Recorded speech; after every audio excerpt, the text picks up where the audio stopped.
आज मी तुम्हाला चणक मासा कसा तळायचा ते दाखवते.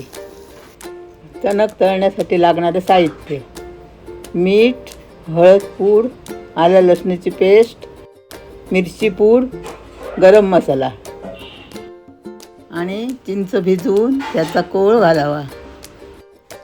चिंच नसल्यास एका लिंबाचा रस घालू शकता. सर्व मसाले एकजीव करून घ्यावे. इतर माशापेक्षा जरा चणकाच्या माशाला जास्तच मसाला लावावा लागतो. अशा प्रकारे मी कापांना मसाला लावून घेते.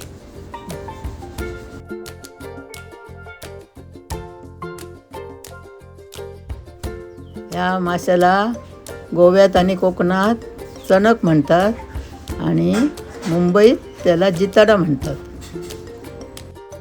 बारीक रवा आणि तांदळाचं पीठ मिक्स करून घ्यावे आणि त्या कापांना लावायचे.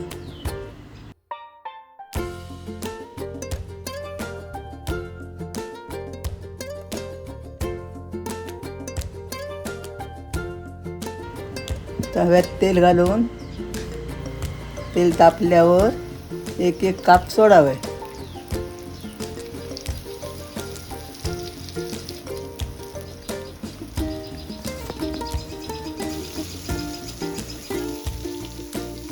बारीक गॅसवर 2-3 वेळा परतून व्यवस्थित भाजून घ्या.